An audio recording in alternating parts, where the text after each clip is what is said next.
السلام علیکم. محمد اظہر صدیق اپنے پروگرام میس ویوز کے ساتھ حاضر خدمت ہے. 23 اکتوبر 2025 اور جمعرات کا دن ہے. بہت ہی عام دن ہے. عام دن اس حوالے سے ہے کہ 26ویں آئینی ترمیم کے اب دلائل تقریباً ابھی چل رہے ہیں فل کوڈ بننے کے حوالے سے، اور اب سماعت 10 نومبر تک چلی گئی. میں آج موجود تھا لاہور رجسٹری میں. کیا کچھ ہوا اس پہ تفصیلی بات کریں گے آپ. اور پاکستان تحریک انصاف کے کارکنوں پہ ظلم جاری ہے ابھی بھی، اور 9 مئی کے گرفتاریاں ابھی تک رکی نہیں ہیں، اور کوئی پوچھنے والا نہیں ہے. اتنا عرصہ بیٹھ کر کچھ ٹرائل کنکلوڈ ہو گئے، لیکن کارکنوں کو جب بھی کسی کو پکڑنا ہے سخت کے حوالے سے اس کیس میں نامزد ہو جاتا ہے سپلیمنٹری اسٹیٹمنٹ سے. اور یہ سپلیمنٹری اسٹیٹمنٹ کبھی رکنا تو چاہیے. اس پہ لارجر بینچ بنا ہوا ہے، اور لارجر بینچ وہ لگا نہیں ابھی تک. کمال کی بات یہ وہ معاملہ میں نے چھیڑا تھا سپلیمنٹری اسٹیٹمنٹ کے کانٹیکس کے حوالے سے. چلے ذرا اس پہ بھی گفتگو کرتے. عمران خان سے ملاقاتوں کے حوالے سے اس کا آج کہہ دیا، لیکن ایک تصویر کا ایک رخ اور طرف چلا گیا. وہ ہے جو رول 255 کے حوالے سے بات تھی. میں نے آپ کو پتا لاہور ہائی کورٹ میں بھی چیلنج کیا تھا. چلیں اس پہ بھی گفتگو کریں گے. وہ ہے کیا؟ پاکستان تحریک انصاف کا ایک رہنما یا کارکن راجہ شہباز احمد بھٹی کو تقریباً 4-5 دن یا ایک ہفتہ بھی کہہ رہے ہیں سخت سیکیورٹی میں استدارہ دہشت گردی کی عدالت میں پیش کر دیا گیا، اور ان کی گرفتاری 22 اکتوبر 2025 کو. آج 23 ہے تو 24 گھنٹے کے اندر اندر پیش کرنا ہوتا ہے. تو یہ پوچھنے والا بھی کوئی نہیں ہے یہاں پر. یہاں جب مرضی پکڑیں، جس مرضی گرفتاری ڈالیں، کوئی نظام ہی نہیں ہے. یعنی جب آپ نے گرفتار کیا آپ ویڈیو تک دکھا دیں، کئی ایسے معاملے دکھائیں گے، لیکن یہاں ہماری عدالتیں یہاں خاموشی اختیار کرتی ہیں. عدالتوں کو اگر انصاف دینا تو انصاف پورا دینا. اس طرح تو نہ معاملات کو لے کر چلیں. اور اہل خانہ اور وکلا کے مطابق جو وہ بتا رہے ہیں کہ اسلام آباد کے علاقے شالیمار سے لاپتہ ہوئے تھے، اور پولیس جو گرفتاری ہے ان کی تھانہ سٹی راولپنڈی سے ظاہر کی ہے. معاملہ تو اس طرح مشکوک ہو ہی جاتا ہے، اور رہتا ہی مشکوک ہے یہ. اور اسلام آباد ہائی کورٹ میں بڑی مزیدار بازیابی کے کیس کی سماعت جو جسٹس ارباب محمد طاہر صاحب کے ہوئی.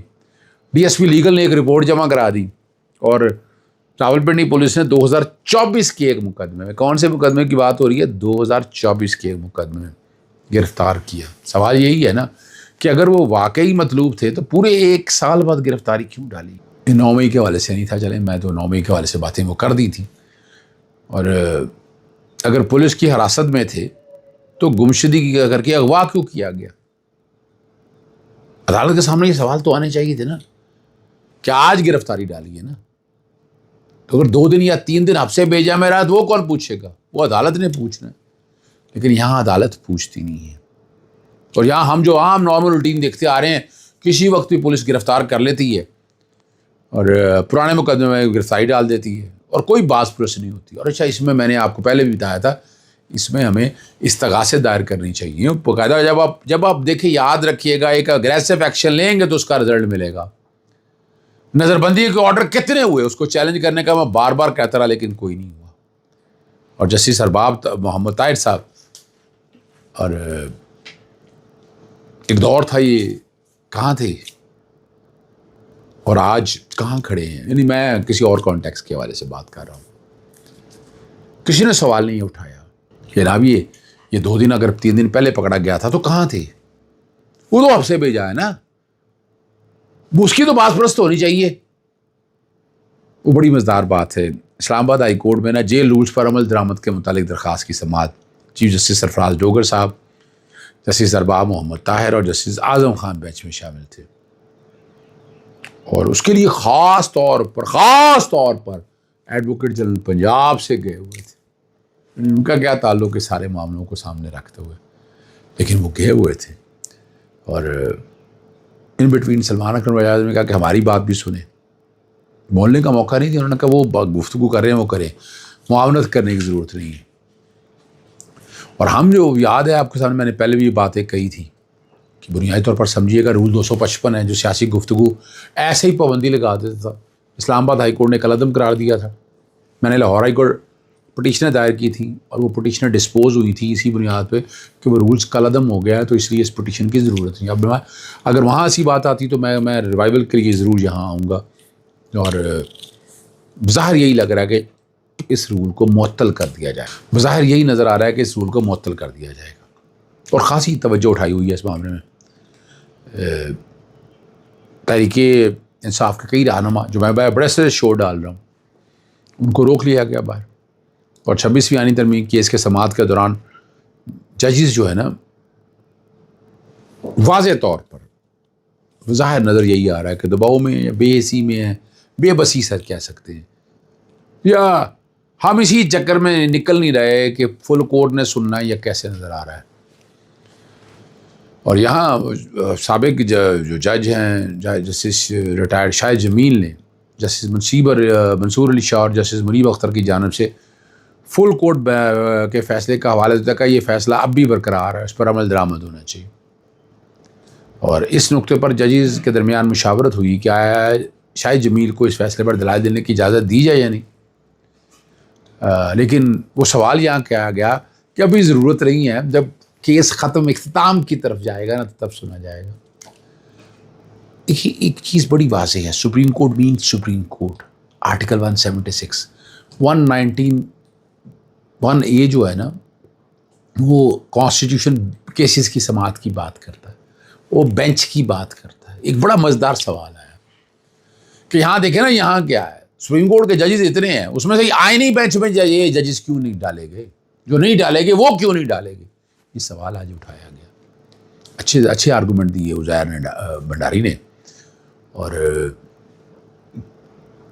شاہد جمیل نے ایک اور بڑی زبردست بات کہی تھی۔ انہوں نے کہا پریکٹس اینڈ پروسیجر کمیٹی نے فل کورٹ بنانے کا حکم دیا تھا، اور یہ فیصلہ کسی نے چیلنج نہیں کیا، وہ کہتے پہلے اس پر عمل درآمد کیا جائے، اور انہوں نے کہا اس پر ابھی اعتراضات سن رہے ہیں، تفصیلی دلائل بعد میں لیے جائیں گے۔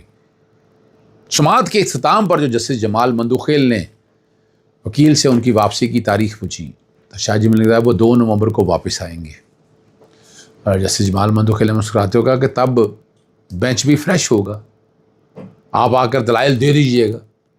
شاہ جمیل نے جواب دیا کہ وہ تو اب بھی فریش ہیں اور روسٹرم چھوڑ کر چلے گئے۔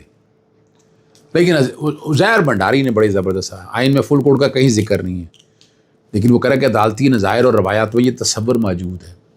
31 اکتوبر کے practice and procedure act committee کے فیصلے کے مطابق فل کورٹ کی تشکیل جو ہے جائز اور لازم ہے، اور کیونکہ اس وقت یہ کمیٹی باقاعدہ قانون کے تحت بنی، اور اس پر جسٹس محمد علی مظہر نے سوال اٹھایا کہ کمیٹی کس قانون کے تحت قائم ہوئی۔ اس پر وہاں بتایا گیا کہ پریکٹس اینڈ پروسیجر قانون کے تحت بنی۔ اس پر جسٹس حاجی امین الدین صاحب انہوں نے پوچھا کہ اس کمیٹی کے فیصلے کا اطلاق موجودہ بینچ پر بھی ہوگا؟ وکیل نے جواب دیا جی ہاں، فیصلہ انتظامی آرڈر کی حیثیت رکھتا ہے اور اس کی خلاف ورزی نہیں کی جا سکتی۔ یعنی وہ بنیادی طور پر اس وقت کو سامنے رکھ کر نا، یعنی آ کے جانا چاہتے ہیں وہ قانون میں ترامیم ہوئی، 26ویں ترمیم آ گئی، لیکن معاملہ جو ہے نا اتنا آسان نہیں ہے، اتنا سادہ نہیں ہے، یاد رکھیے گا، اتنا آسان نہیں ہے، اتنا سادہ نہیں، اتنا پیچیدہ بھی نہیں ہے، راستہ بھی موجود ہے، راستہ بھی نہیں موجود۔ یعنی یہاں آپ کو حرج کیا ہے اس حوالے سے؟ سپریم کورٹ کوئی بھی فیصلہ دے سکتی ہے، ٹھیک ہے نا جی، آئینی حیثیت کو سامنے رکھتے ہوئے بظاہر جو نظر آ رہا ہے، دیکھیں یہاں جتنا بینچ بیٹھا ہوا ہے، مجھے بھی پتا ہے کون ججز کہاں بیٹھے ہوئے ہیں، کس جگہ بیٹھے ہوئے ہیں اور کیا چاہتے ہیں، یہ ہمیں بھی اندازہ ہے۔ حاجی امین الدین صاحب کا ذہن کیا ہے ہم پڑھ سکتے ہیں، جسٹس جمال مندوخیل صاحب کا ذہن نظر آ رہا ہے بظاہر، جسٹس محمد علی مظہر اور جو باقی کئی خاموش بیٹھے ہوئے ہیں ان کا بھی اندازہ ہے۔ یعنی یہ کوئی مشکل کام نہیں ہے، جو روزانہ وکالت میں ججز کے سامنے پیش ہوتے ہیں انہیں سمجھ آ جاتی کہ کیا ہو رہا ہے، کیسے ہونا ہے۔ یعنی ان کے لیے یہ کوئی بڑی راکٹ سائنس نہیں ہے، چھوٹی سی بات ہے، اس لیے اس کو اس طرح سے دیکھا جاتا ہے، اسی طرح سے سمجھا جاتا ہے۔ یہی ایک فرق ہے جو آپ کے سامنے بار بار میں رکھتا ہوں، اور سپریم کورٹ کو بڑا کھلا دل کرنا چاہیے جج آئینی بینچز کو۔ کیا فرق پڑتا ہے؟ آئینی ترمیم جس کی وجہ سے، جس کی بنیاد پہ بینیفیشری ہیں، وہ کہنے جی سارے سنیں گے ہم، کون روک سکتا ہے؟ سپریم کورٹ کے اختیارات موجود ہے، آرٹیکل 176 کے تحت اختیارات موجود ہے۔ 191 ریسٹین کہاں کرتا ہے کہ جو بڑی مزدار بات ہے، اور جسٹس عائشہ ملک صاحب بڑا کھل کے یہ بات کرتی ہیں، بڑی کلیئرٹی کے ساتھ یہ بات سامنے رکھتی ہیں۔ اجازت چاہتا ہوں، السلام علیکم، اللہ حافظ، پاکستان زندہ۔